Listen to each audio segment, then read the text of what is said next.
Hello, and welcome to The Secret Life of Cookies. We have a very special guest here today, Nancy Harmon Jenkins, the renowned food writer, travel expert, author of, I don't know, 7 books? Something like I've lost count. I've totally lost count that's a because great place to be. I didn't just write cookbooks too. I've probably done a dozen books all told. Yeah, and you've contributed to a lot of books, but you are a legend, and it's a wonderful thing to have you here. And I brought you here specifically. Usually we cook on this program, but we're not going to today, and it's because of the topic at hand.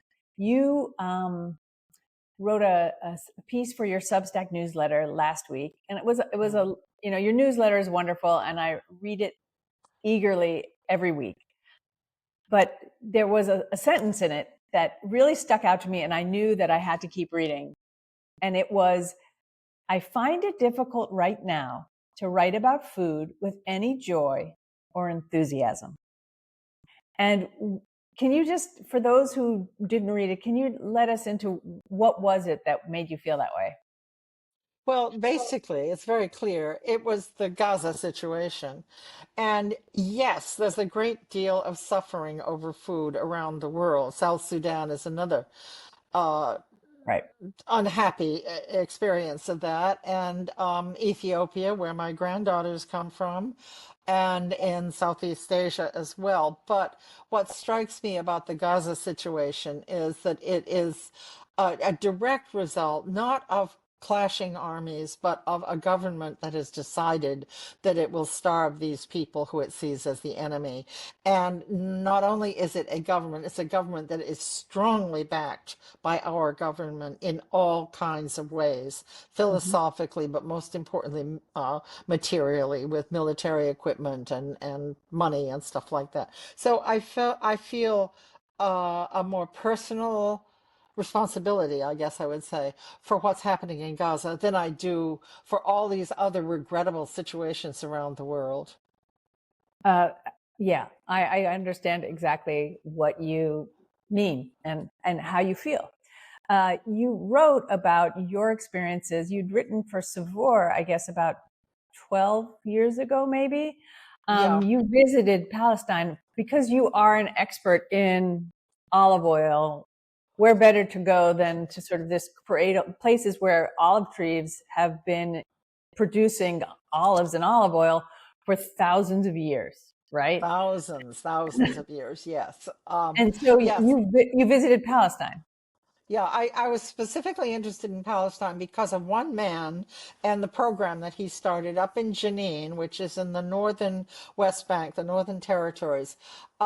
This is a man named Nasser Abu Farha, and he has his doctorate from the University of Wisconsin in anthropology, I believe. And for his doctoral thesis, he wrote about, it was published as a book, and the title of the book was, I believe I have this correctly, How to Make a Human Bomb. And what was distressing him was uh, the hideous aspect of Palestinians incinerating themselves, basically turning themselves into bombs in order to protest the Israeli incursions on their territory into their land. And NASA's idea was that, and I think it's a valid one, that there's a kind of total, utter lack of agency that leads to this kind of behavior. You're at wit's end. There is nothing more you can do to protest this short of giving up your own life. So his idea was, and I hope I'm not misinterpreting him, I don't think I am. His idea was to organize a cooperative of olive oil producers to make a really good oil, to market it internationally, which he has done successfully. I think it's called Canaan, Palestine, but Canaan is what we would say is Canaan, the Mm-hmm. land of Canaan. Um, and it has been successful despite so many problems, starting with settlers who would burn olive trees. You know, they say the olive tree will survive just about anything except drowning and fire. And so that's the reason why the settlers burn these olive trees, because just cutting them down, the olive will come back. That's part of it. The other part of it are Israeli government restrictions on the export of anything from Palestine. And of course, when I was there, it was a problem. But it was a problem that could be solved with patience and the willingness to go through bureaucracies and calling on the IDF to come in and hopefully stop the settlers from ravaging Palestinian farms.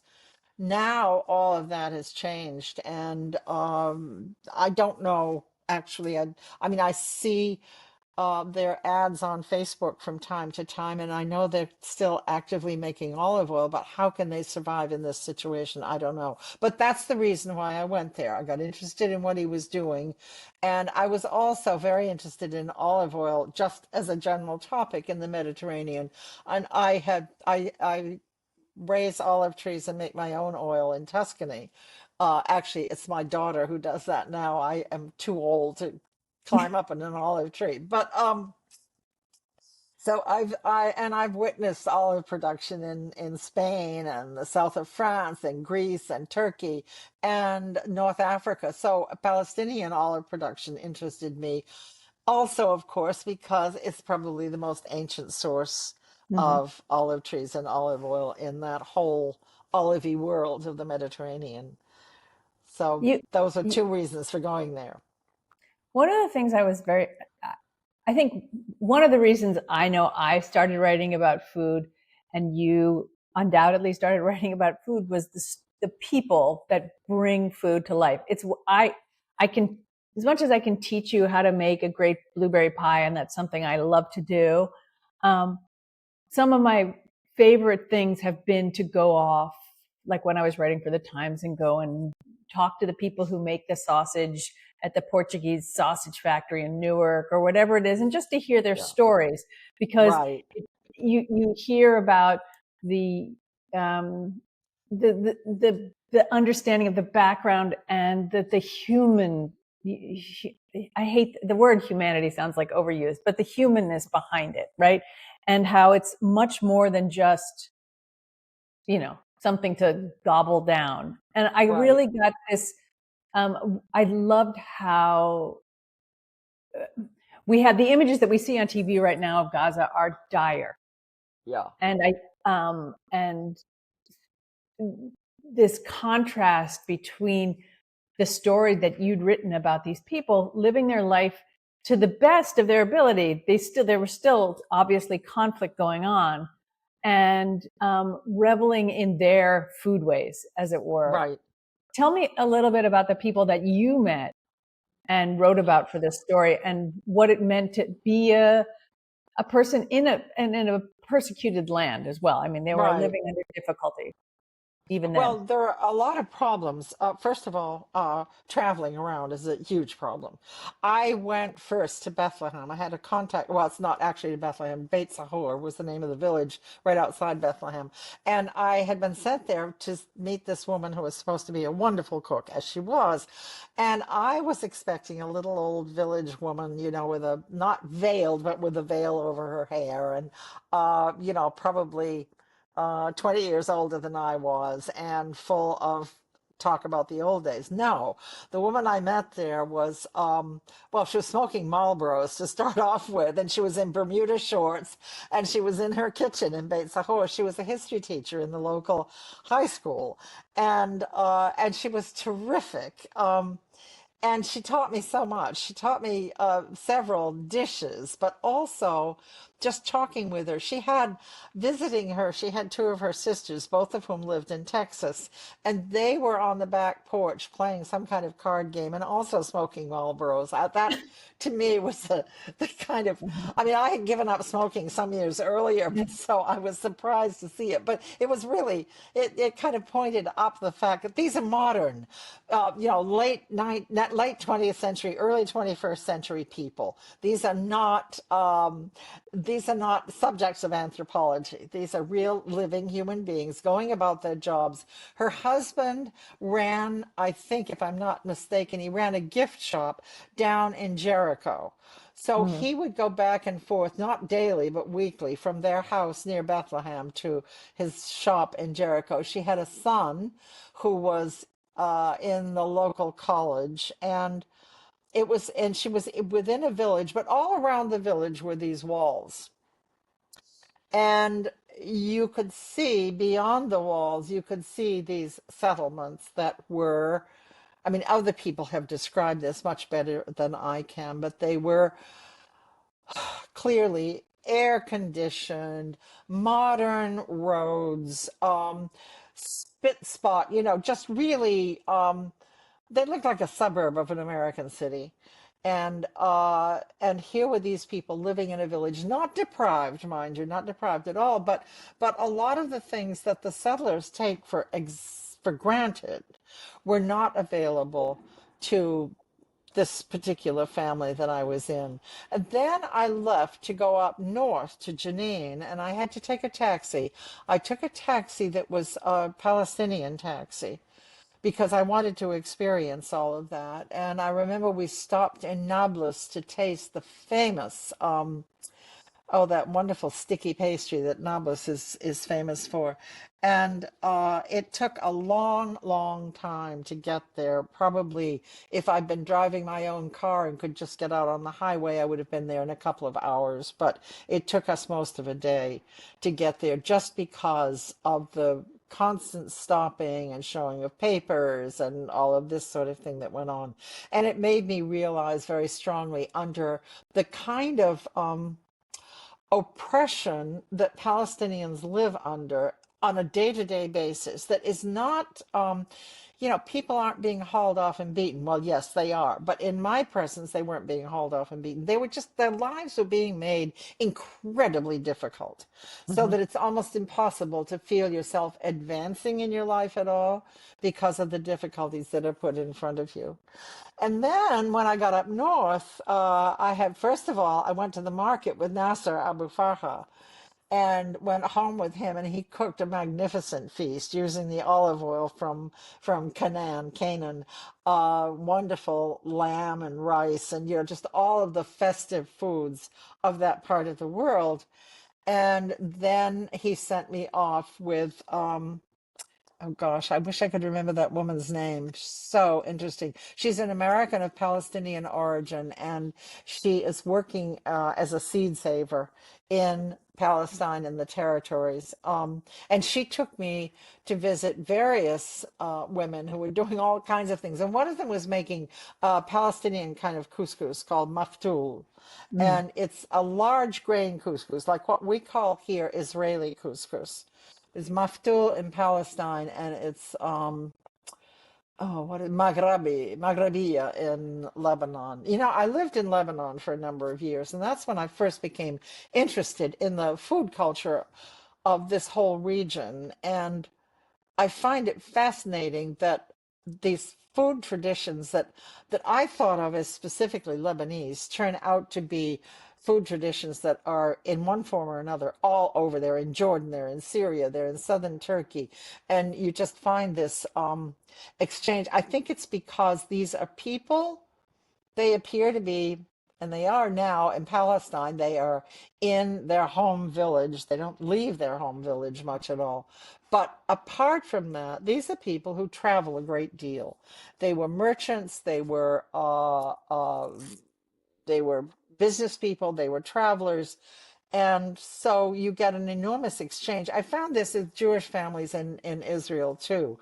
Um, you encounter a family, and all of a sudden they're talking about cousin so and so who is in London, and then her son, of course, lives in Argentina, and he's married to the daughter of somebody else who grew up in Paris, and the same thing pertains in the Arab world, and so. They're very sophisticated in a way that a lot of Americans aren't. They know the world and they know food and they appreciate food in a way that is a little unusual for Americans, I think. I mean, food is a way of defining who you are. It tells the world who you are, but it also is a way of creating who you are, of making yourself whatever, making yourself a Sunni Muslim or a Palestinian Christian or an Israeli Jew or whatever. Food is what defines it. And that to me is the fascination with food. As you said, it's the people, and the people are defined by their food. They're not defined by recipes, they're defined by their food. Mhm. I think Um, it's important to remember that. I think that's a really good thing to remember. You talked about the influence in Gaza of it being a port city and the influence of all the different herbs and spices that would pass through on their way to other parts Right. of the world. Yeah, that was something that I never did go to Gaza. It was almost impossible to get there, but I had the advantage of knowing Laila Al Haddad, who's the author of this wonderful book called The Gaza. They say they are Gaza like that. I call it Gaza the way we do. The Gaza Kitchen. It's published by. Oh, hang on a minute. I've got it right here.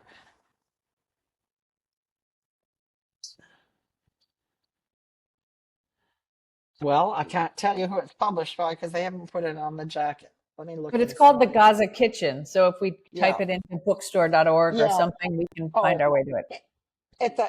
the publisher is called Just World Books, and Okay. they're in Washington D.C. Anyway, what I learned from Lila's book is not just that there is no specific Gaza cuisine.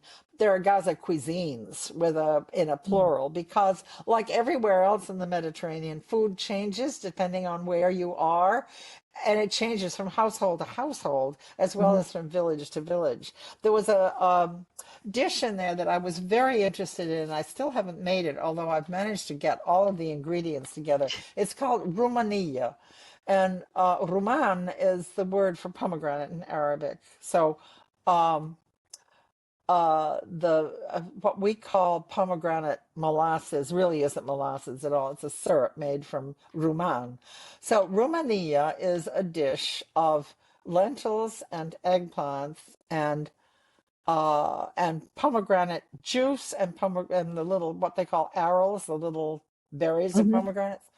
And it's kind of sour and sweet at the same time. It has two things in it that are absolutely characteristic of Gaza. One is hot peppers, and the other is dill. And interestingly, I think you don't find hot peppers anywhere else in Palestinian food, and not much in Lebanese either. And dill, to me, is a very Greek flavor that doesn't show up in the rest of the Mediterranean much. But Mm. there it is in Gaza. And one of the reasons is that Gaza was a very important port going back into antiquity, so that there were people coming and going from all over the Mediterranean and from Africa and from Asia, all coming through this port city and bringing their traditions and adding them to the cooking pots of Gaza. So it makes Gaza cuisine by itself very, very interesting. But the other thing I found out about this Romania is that originally it was a dish from Jaffa, and it was brought to Gaza by refugees, Palestinian refugees, after the Nakba from Jaffa to Gaza, and became adopted by them and became a festive dish in Gaza. So I'm looking forward to trying it. As I said, I've managed to get all the ingredients together, and I'll do Is it it like sometime a this week. is it like a It's not a. stew? It is. It is like a stew. It's a very liquid stew. I mean, you cook the lentils in broth or water. You could cook it in meat broth. Obviously, you can make this a vegetarian dish too, which would be really nice.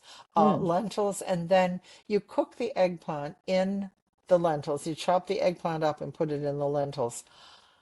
My own instinct is to cut that eggplant into cubes and brown them off in oil before adding them because I really like that taste and texture that you get um, from uh, from browned eggplant. And then you add in the pomegranate juice and the little arils of the pomegranate and the dill and the chili pepper, and you've got quite a dish. And it's Sounds there in her cookbook. So, Oh, so we could all try it. right, absolutely. Are you still in touch with any of the people that live in Palestine now? No, it's very hard to be in touch with them. I've heard I've heard indirectly from Nasser.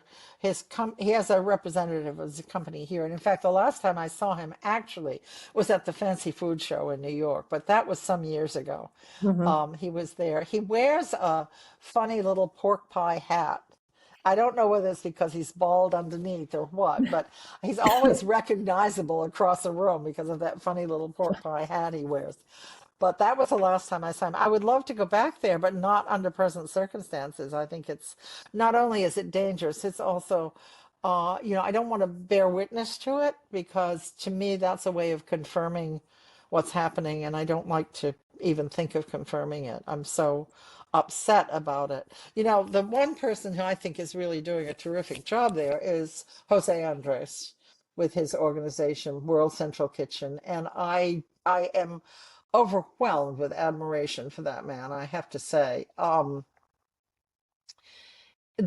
The idea of organizing on the ground wherever there's a crisis, whether Hmm. it's floods in Texas or hurricanes in Puerto Rico or warfare in Ukraine and Gaza, his team is there. And the other thing that's fascinating about it is they're not just going in with sacks of flour and making food and giving it to people.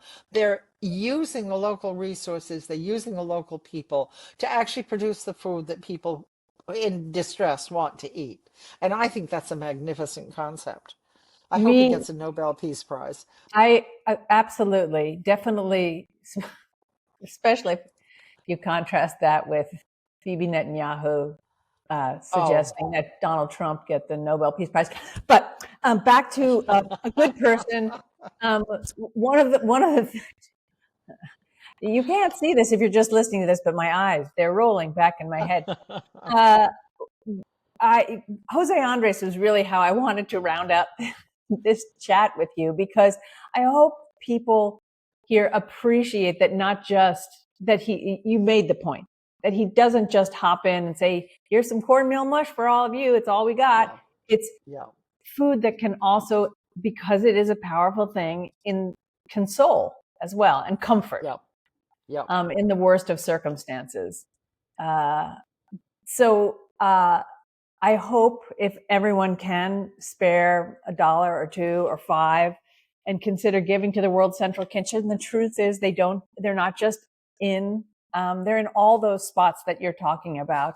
And wherever there's a crisis, they're ready to go there in under the worst conditions. So Mhm. it really is the most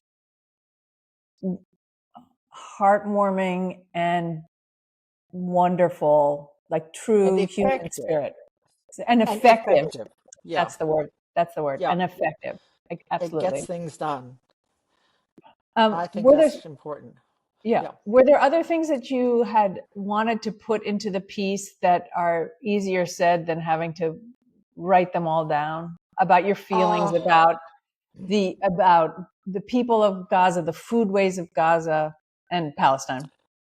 Well, I have to say about Gaza that the situation is heartbreaking. And particularly when I talk about Lila, I know that she has lost too many members of her family to count. And she's not alone in that. Hmm. Many, many people have lost their children, their spouses, their parents, whatever.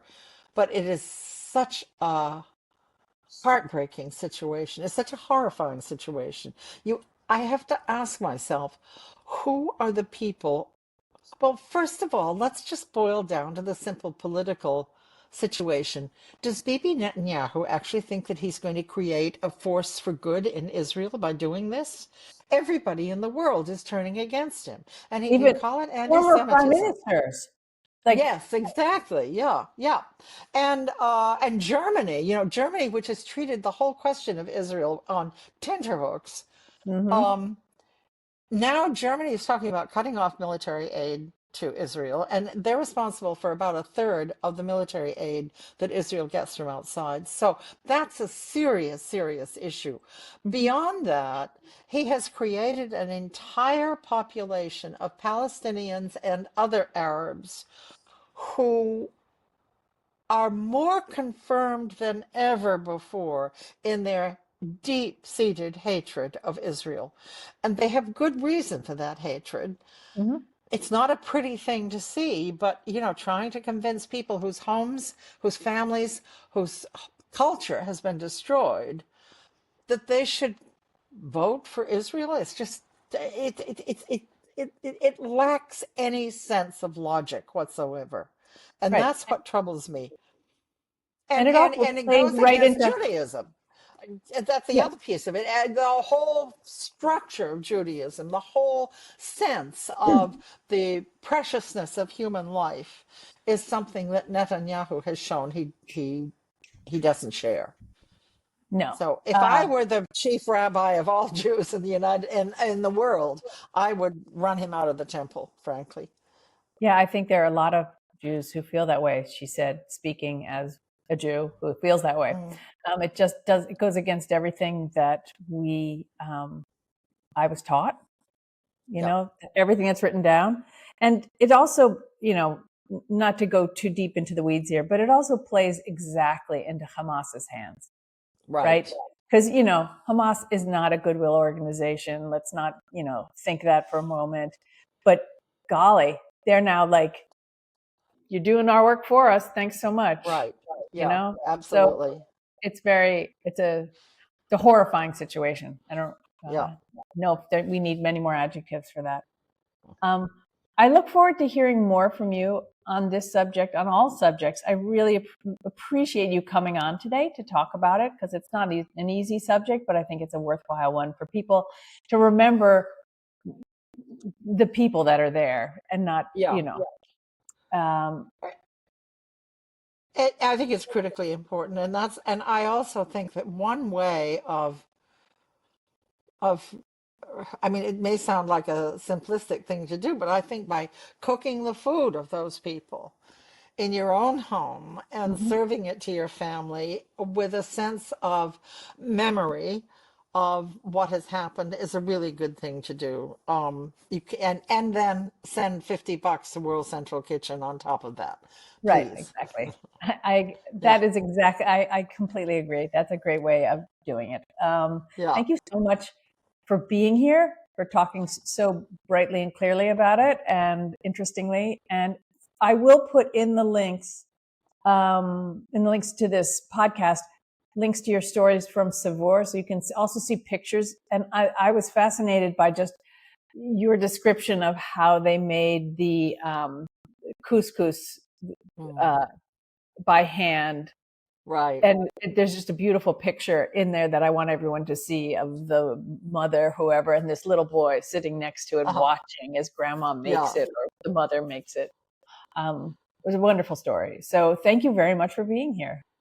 Well, thank you for the opportunity to talk about one of my favorite subjects in the world, which is food and people and a little bit of politics too.